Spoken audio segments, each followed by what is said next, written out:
2026లో IT industry ఎలా ఉండబోతుందో ఈ వీడియోలో మనం డిస్కస్ చేద్దాం. ఇంతకు ముందుతో పోల్చుకుంటే 2026 వచ్చేటప్పటికి కొన్ని చేంజెస్ రాబోతున్నాయి. ఫస్ట్ చేంజ్, మాస్ హైరింగ్ అనేది ఇంతకుముందు 25లో కానీ 24 ఇంతకు ముందంతా ఎలా జరిగేది అంటే కంపెనీస్ బల్క్ హైరింగ్, ఓకే నీకు స్కిల్ ఆర్ టెక్నాలజీ కంటే కూడా ఒక యూనివర్సిటీకో కాలేజ్కో వెళ్ళి 100 మందిని సెలెక్ట్ చేయడం, 50 మందిని సెలెక్ట్ చేయడం ఇట్లా చేసేవాళ్ళు. 26 నుంచి ఎలా ఉండొచ్చు అంటే ఈ మాస్ హైరింగ్ నుంచి స్పెషలైజ్డ్ హైరింగ్కి వెళుతుంది. అంటే వాళ్ళు కొన్ని స్పెసిఫిక్ స్కిల్స్ సెలెక్ట్ చేసుకుని అందులో ట్రైన్ అయిన వాళ్ళని తీసుకునే ట్రెండ్ ఎక్కువ పెరుగుతుంది. అంటే ఇప్పుడు కాలేజ్ లెవెల్లో, యూనివర్సిటీ లెవెల్లో ఏఐఎంఎల్ ఇంజనీర్స్ని హైర్ చేయటం, డేటా సైంటిస్టులు హైర్ చేయటం, ఫుల్ స్టాక్ డెవలపర్స్ హైర్ చేయటం, ఇలా ట్రెండ్ పెరగచ్చు.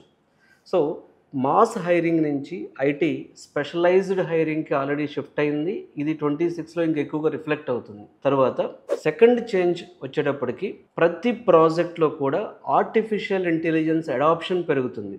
అంటే ఏవో 25 వరకు చెప్పాలి అంటే ఏఐ కొన్ని పైలట్ లెవెల్లో చేశారు, కానీ ఏఐని అంత సీరియస్గా ప్రాజెక్ట్స్లో ఇంప్లిమెంట్ చేయడం తక్కువ.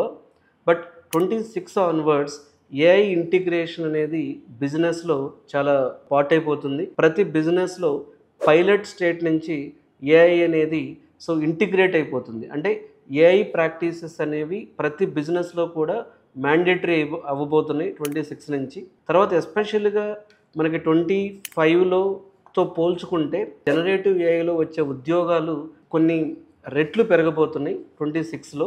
అలాగే క్లౌడ్ స్ట్రాటజీ, ఆల్రెడీ ఇప్పటికే క్లౌడ్ ఇంప్లిమెంటేషన్స్ చాలా హెవీగా ఉన్నాయి వరల్డ్ వైడ్. ఇకపోతే ఫ్యూచర్లో మల్టీ క్లౌడ్ అండ్ హైబ్రిడ్ క్లౌడ్కి వరల్డ్ వైడ్ ఇంప్లిమెంటేషన్ జరుగుతుంది. అంటే మీరు ఒక క్లౌడ్ నేర్చుకుంటే సరిపోదు, 26 నుంచి multi cloud, AWS and Azure cloud అవసరం అవుతుంది. అలాగే మీరు చూస్తే సైబర్ సెక్యూరిటీ అనేది ఒక రకంగా చెప్పాలి అంటే 25 వరకు కొంచెం రియాక్టివ్గా తీసుకుంది ప్రపంచం.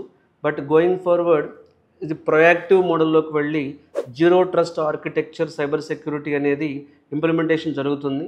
అంటే ఏఐ వాడి రియల్ టైంలో థ్రెట్ డిటెక్షన్ లాంటివి ఎక్కువ వస్తాయి. అలాగే మనకు వర్క్ మోడల్ కూడా 25 వరకు చెప్పాలంటే అంటే ఆఫీస్కి వెళ్ళి కానీ లేదా ఆన్లైన్లో కానీ ఎక్కువగా జరిగినాయి. కొన్ని కంపెనీస్ హైబ్రిడ్లో ఉండే 25లో, బట్ 26 నుంచి మ్యాక్సిమం కంపెనీస్ హైబ్రిడ్ వర్క్ ఎన్విరాన్మెంట్లోకి వెళ్ళే ఛాన్స్ ఉంది. ఎందుకంటే అన్ని క్లౌడ్ ఎన్విరాన్మెంట్ టూల్స్ కాబట్టి హైబ్రిడ్ వర్క్ అనేది ఎక్కువ ఫేమస్ అవ్వచ్చు. అలాగే 26లో క్లౌడ్ నేటివ్ మైక్రో సర్వీసెస్ కానీ, సర్వర్లెస్ అడాప్షన్ కానీ, క్లౌడ్ లోకల్ డిజైన్స్ కానీ ఇలాంటివి ఎక్కువ ఫేమస్ అవ్వచ్చు.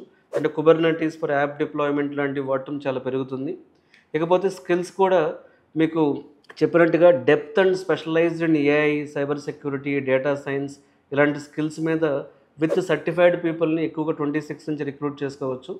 ఇంకోటి మేజర్ చేంజ్ వచ్చేటప్పటికి క్వాంటమ్ కంప్యూటింగ్ అడాప్షన్ కూడా ఈ ఇయర్లో 2026 ఐటీలో one of the major change కింద చెప్పుకోవచ్చు మనం. ఇలా 25తో పోల్చుకుంటే 26లో జనరేటివ్ ఏఐ కానీ, క్వాంటమ్ కంప్యూటింగ్ కానీ, ఈవెన్ స్పెషలైజ్డ్ స్కిల్స్ మీద ఫోకస్ లాంటివి వచ్చేటటువంటి మార్పులుగా మనం చూడొచ్చు. 26లో ప్లేస్మెంట్ ఎక్స్పెక్ట్ చేస్తున్న వాళ్ళు ఎవరైనా ఉంటే ఇలా అసలు 26లో ఐటీ ఎలా మార్పులకు లోనవుతుందనేది అర్థం చేసుకుంటే కొంచెం బెటర్గా మీ ప్లేస్మెంట్ జర్నీ మీరు ప్లాన్ చేసుకోవచ్చు. ఎవరికైనా 26లో కెరీర్ ఎలా ప్లాన్ చేసుకోవాలనే గైడెన్స్ అవసరం ఉంటే ఈ వీడియోలో వచ్చిన నెంబర్కి కాల్ చేసి నా అపాయింట్మెంట్ తీసుకుని డిస్కస్ చేయొచ్చు. Thank you.